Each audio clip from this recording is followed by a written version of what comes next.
Okay. Okay, right. Yeah. Hi everyone, Michael Farrow. We're live here on the border of Cambodia and Thailand, and since the peace agreement was reached, the ceasefire, Thailand has continuing to insult President Trump by violating the peace agreement by putting up barbed wire fence and invading the peaceful people that live in this village. And you have to come with me to see this. Look over here. Look at all these innocent people, these children. Akon. Hello. Look at these children here. These children want peace. These children deserve peace. The Thai forces are saying that Cambodians are a threat. The Thai forces are saying that they feel the Thai forces did. Wait until President Trump sees it. Thailand, just wait. You think you're the boss? Wait till the President of the United States finds out exactly what happens on the border. And what did they do? They came here to this village. They built this wall here, the barbed wire fence entire, with guns facing downrange at these young, poor people that are just living outside in the rubbles. Thousands of them have now been displaced. Their homes have been taken away. Their schools have been like this before. I was there when the Box withdrawal of Afghanistan, pulling the Americans out, when the fall of Kabul happened. I saw threats. What you see here in Cambodia is not a threat. You see love, you see compassion, you see people, you see a community, you see a country that chooses peace before war. And what Thailand is doing right now is not just a violation of the Paris Peace Accords, it's a violation of President Trump's call to ceasefire. Since President Trump called ceasefire, the day after, Thailand invites Cambodian soldiers to come meet them at the border to shake hands and take a picture of them. What does the Thai forces do? They went and they kidnapped 20 Cambodian soldiers. And still today, on day 17, they have yet to release the 18. They only released 2 because one of them was completely disabled and the other one is. They are being very, very silent. And the media has been very unfair here. The media has been unfair to the Cambodian people, just like President Trump. The media has lied about President Trump, and the media has lied about what's happening here on the border. So I want you to see for yourself. I want you to see right here. Do you think this barbed wire fence is safe for children at night to go play, to sleep, to go to school? Do you think it's safe for the children to be constantly worried that if artillery rounds have to drop on their heads?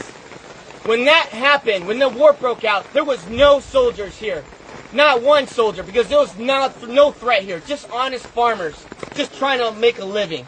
And now what happens? You get the Thai saying, oh, the Cambodians are bringing soldiers on the border.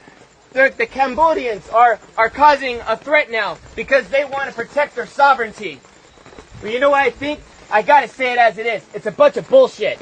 And you know what? Thai forces needs to have some dignity. A home here costs $3,000. $3,000. The average home here in this province, in this village. And they want to go ahead and take their home away.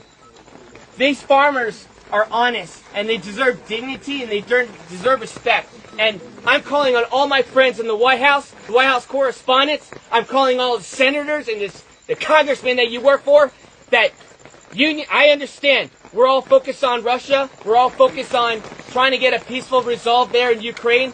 We're all focused on Israel. But I'm telling you, as Michael Alfaro, you need to pay attention here what's happening on the border between Thailand and Cambodia, because I don't know how long Cambodians can hold on to peace and be resilient while Thailand continues out. I wouldn't want to be in that room. Because President Trump demands respect. He does not want to build your nation. He wants everybody to keep their nation.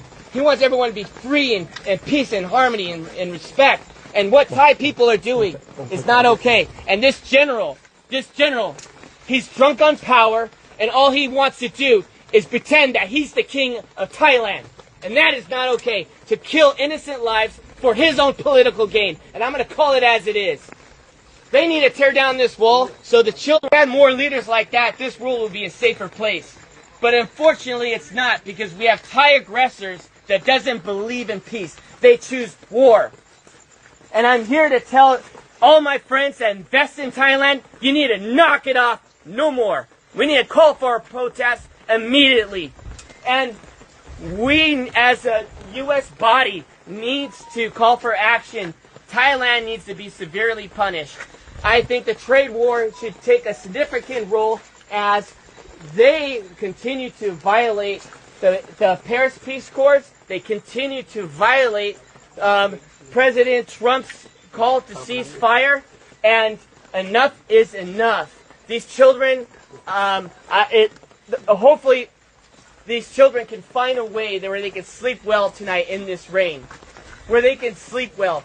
Their homes are no longer homes. We have to do something. The world has to get serious, and the world has to stop being politically correct.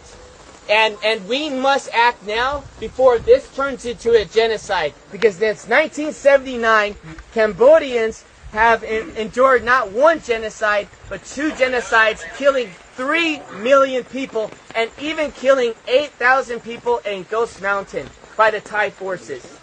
And so I'm asking all of you, friends, family, Facebook, share this message and let them know that Michael Alfaro is not okay with this, and I know all my friends are not okay with this. This is the most inhumane thing I've ever seen. And I'm going to continue to investigate. I'm going to continue to see in my own eyes to protect your country by dropping a bomb on a Buddhist temple. Where was the threat? Was there a soldier in the area? Was there children playing with guns? But where's the threat? There was no threat. The evidence is on you. And you know what? If you say there is no evidence, well, I'm calling on Elon Musk right now. Pull the satellite imagery. Pull up the satellite imagery that shows that Cambodians were just one day, a threat to Thailand. I guarantee you there's no evidence that exists. There's no evidence that exists. Because if there was, it would have been shown. And so what happened when the bombs were dropped, schools were destroyed, temples were destroyed, people had been displaced out of their homes. What happened was the crimes against humanity. We are not only just going to interview the 18 prisoners, you need to immediately release them. The ICC, this is the reason why President Trump pulled out of the International Criminals Court. Because you have no backbone for any decency in the world. Because if you did, you would press charges not on Netanyahu, you would press charges on Thailand for doing this to children, putting walls up on their soil. Came from. But it got my attention. I called some friends, and everyone was afraid to go to Thailand and Cambodian border. Everyone was afraid. So I said, no, I'm going to go myself and I'm going to figure it out. I also want to say this one more thing. Thailand wants to go and make the accusation that there are mines and ordnance that these Cambodian soldiers are planting. That is a lie. Everybody knows since 1970, the United States has dropped these ordnance here, and it's always been here. Everybody knows you come in the country, 9 years old, he tells them to go and search these fields, and the Thai soldiers end up stepping on a mine, and they hurt themselves, and they end up killing their own men. And now they want to turn around and blame it on the Cambodians. Well, where's the evidence? Look at the animals. All of you there's cats in here. There's neighborhood cats. You were seeing it through the tires.